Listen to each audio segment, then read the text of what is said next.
We're gonna get there, so we're gonna be fine. And I'm finally ready to find a place to camp. I can see some police coming, so I've just got down. I'm literally covered, dripping in cow shit. Okay, these bloody Turkish men. I had to grab the steering wheel and fucking steer his car. I'm Alice, I'm 25 from the UK, and I've spent much of my adult life living on the road, hitchhiking around the world and telling the stories of the people I meet. By this point, you probably already know that this is a series about me hitchhiking home from being kidnapped. But here's a little background information as to how and why that happened. In April 2026, I was working as a journalist on a humanitarian mission attempting to sail to Gaza to deliver aid. This involved people from over 100 nationalities risking their lives as part of the largest civilian-led maritime convoy in history. Whilst still 700 miles from Gaza, Israeli forces kidnapped us in the middle of the night. IDF soldiers boarded our vessels, saying that they would shoot us if we didn't comply. What followed needs far more explanation than I have time for here, but I'll provide all of the links that you need to understand the full story. This specific series is about how and why I decided to hitchhike home after being kidnapped, as opposed to going straight back to safety and taking a flight. Throughout my life, I've hitchhiked almost the same distance as the circumference of Earth, through deserts, mountains, seas, and war zones. If it's taught me one thing, it's that most people are really good. After the most intense, violent, life-changing 2 months of my life, I knew that time on the road would help me process everything, but most importantly, restore my faith in humanity. As you watch me living in a tent on roadsides across Europe, I'll show you some of the best of humanity, talk about the importance of doing things that scare you, and hopefully provide you with an at least somewhat educational, philosophical, and entertaining journey along the way.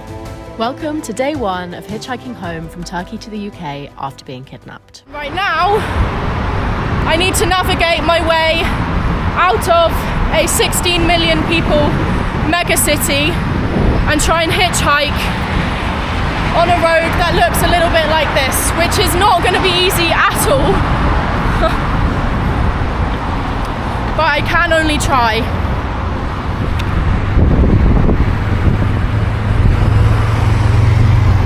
Now this is the road that I'm about to try and hitchhike on. I'm really not looking forward to this, but I knew this is what I would be in for, trying to get out of Istanbul, a city with a population of 16 million people.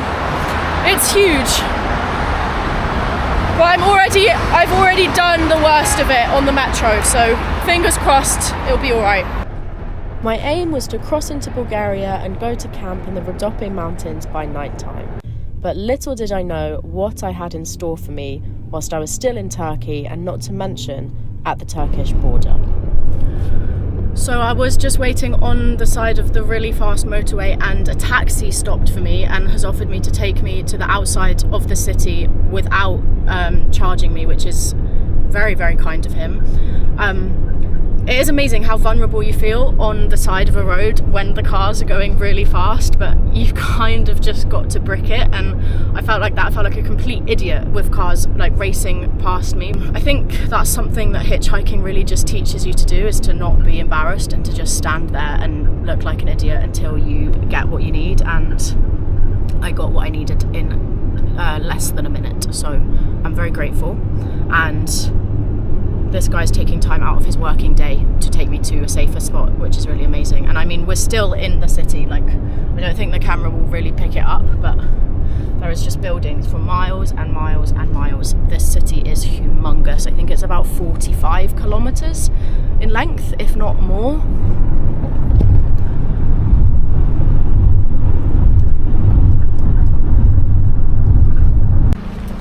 Çok teşekkürler. Görüşürüz. Okay, so this is kind of even more insane now. I was on the motorway with very little places for people to stop, but I'm now like on this scrubland, and the cars are going so fast, and there is even less places for people to stop. This is ridiculous. It's pretty dangerous for me to be on here. I mean, like, this is so steep. The thing I'm walking up, I'm having to hold onto the railing, and yeah, there is literally nowhere for cars to stop. So I'm not sure about this. Gonna just stand on the side of the road and hope for the best.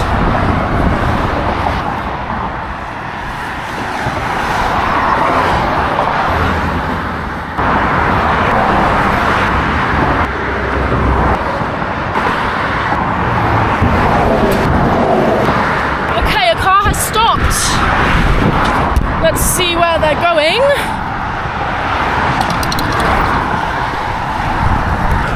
Merhaba. Merhaba. Nerede? Tekirdağ. It's Bulgaria direction.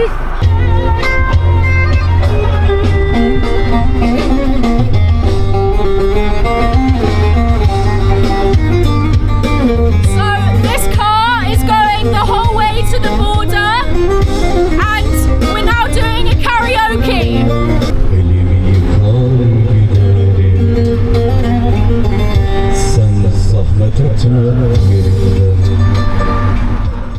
The fun of the karaoke soon ended as I realised we were driving in the wrong direction. The guys knew where I wanted to go but insisted that I went with them to a different place, which then caused a small argument, so I got out of the car and spent the next few hours hitchhiking back on myself to get to the same place that I started.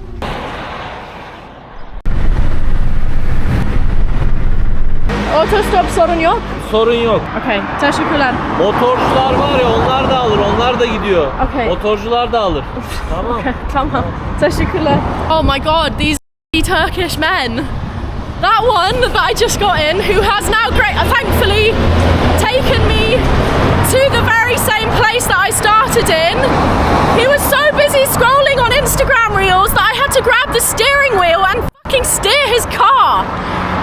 Oh my god! Görüşürüz. Hell. He did help me though, so gotta be grateful. Okay, and now we have on the sign over there, Edirne, which is where I'm trying to go to. Walking along another motorway, and hopefully now I can get a lift directly to the border, just like I apparently did 3 hours ago. Come on, we're gonna get there, so we're gonna be fine.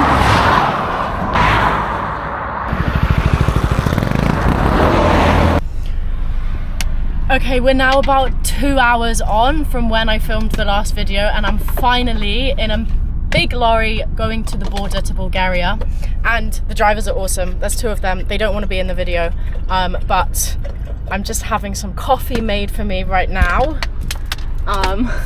which we can do in this massive lorry as we're driving along, which is awesome. And the aim is to go and camp in the Rhodope mountains in Bulgaria this evening. It's already 4 p.m. and it's still like a 4-hour drive at least to where I want to get to, and I need to do the border crossing into Bulgaria, so it could be a bit of a late one, but it doesn't matter if I arrive in the dark. I can wake up to somewhere beautiful.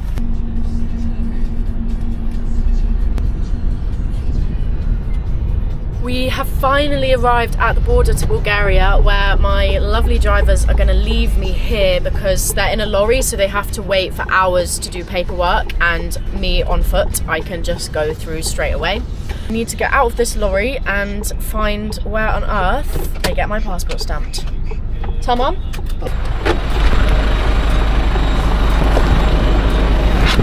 Teşekkürler. And this one. Çok teşekkürler Hüseyin. Sorun yok. Görüşürüz.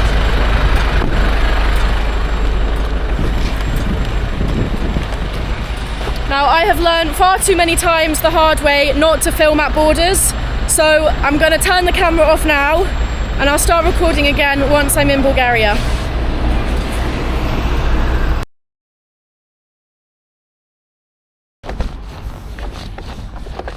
I've just gone through hell. Not literally. Oh man. Okay, that was really not a smooth border crossing at all. I got hauled into the police station to pay a fine for some legal issues I had in Turkey 5 years ago, which in all honesty, I thought I had sorted, but I clearly hadn't.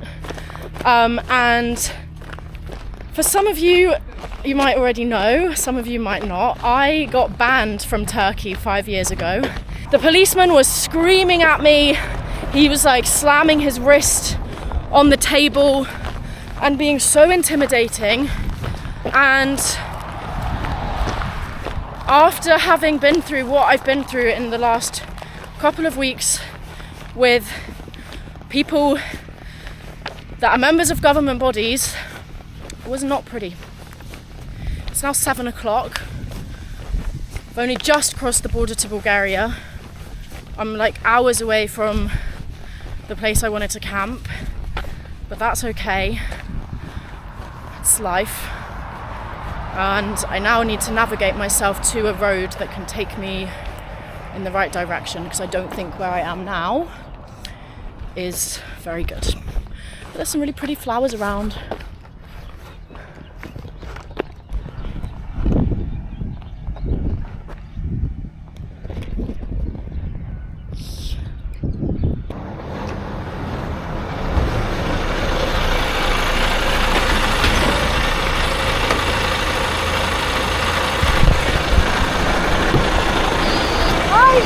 Sophia?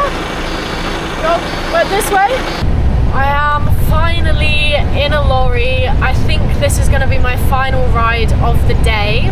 And to make things even better, we are about to stop for some dinner, which is going to make me feel a hell of a lot better than I have been feeling, because I think I was getting really grumpy because I was really angry. I was really hungry, and I'm going to feel a lot better after having eaten something.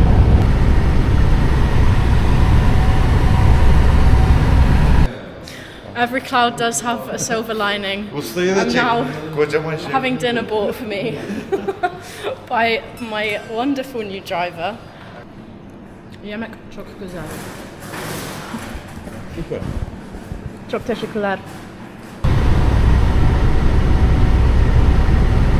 We're heading in the direction of a city called Haskovo. I'm going to get out beforehand, go and find a nice place to camp. I haven't got to the mountains, but that's okay. The scenery is still really beautiful. That way, it's so cute. I've just said the place I want to stop, and my driver's very concerned that I can't climb over a tiny little fence with my bag. It's literally like a chicken fence. Sorun yok. Teşekkürler. Yeah.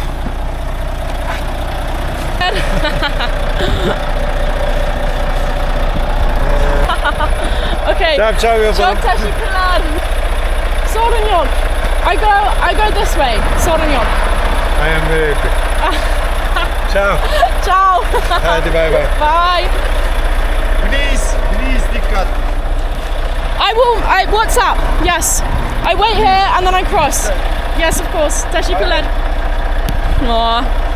What a sweetie. And I'm finally ready to find a place to camp. Perfect timing, the road is empty.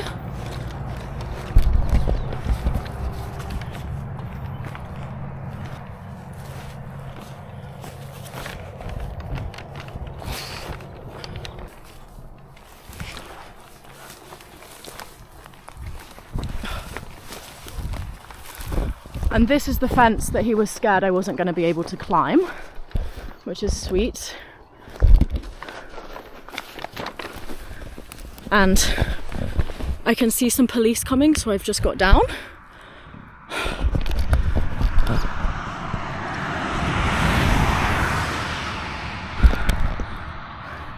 I think I got away with that.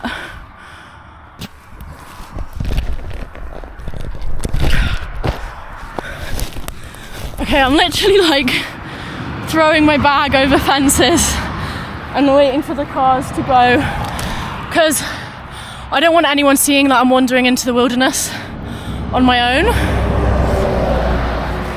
But I think it seems clear now.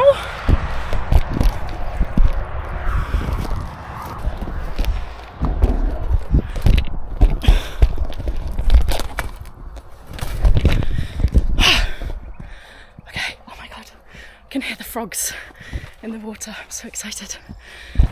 There is definitely livestock in this field by the smell of things. Can't see any cows though. And the reason I wanted to stop here was because on the map there was a river, which I can't see, but I'm gonna keep looking for it. I think we've still got about half an hour of daylight. I should be able to find it before it gets dark.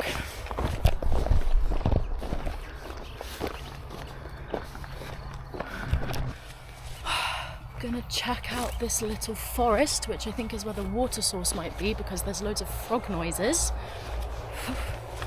Okay. Okay, I think I found the water source, which is sadly no longer. But we have a nice ditch here, which is a bog. And no water, but that's fine. I'm gonna keep going a bit deeper into the field so I'm further away from the road, and the bottom line is I am safer there and less likely to be found by anyone. The worst possible thing that could have happened has happened. I've just stepped in a massive bog and I stink of shit, and I'm covered in shit. I'm covered in mosquitoes. Oh my god. I have no spare shoes and no spare socks. Ah! Look at me. I'm okay. I'm literally just I'm in it now. Like, I'm so wet and I'm so covered in shit. Sake. No. I'm gonna smell so bad tomorrow. What the hell? No. Okay, this is really bad. I'm literally like knee deep in water now. My feet are like buckets of water. Oh my goodness. Okay, I'm gonna just put my tent up somewhere close to here, and I want to take these shoes off. This is really not good at all. I'm gonna put my tent here. And the first thing I'm gonna do is take my shoes off, which might as well have been at the bottom of a toilet. An animal toilet, if that makes things any better. I'm gonna smell so bad when I try and hitchhike tomorrow. I don't want to get that on my hands. Oh. And my socks and my legs. I'm literally covered, dripping in cow shit. What a crazy day. I'm so glad I'm in my tent right now.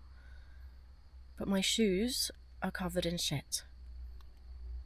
And I have no way of washing them, and they smell so bad.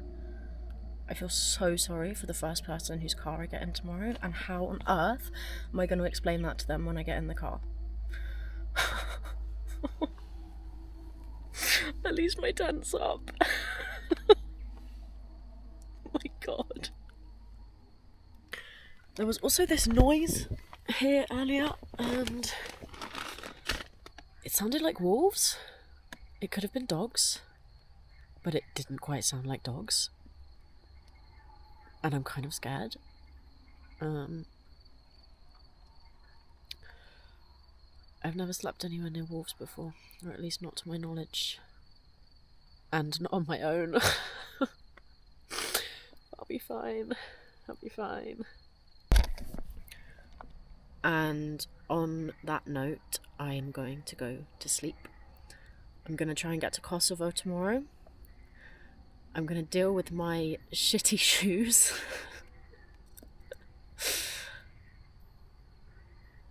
And I have no idea what else I'm going to do. But I'll find out.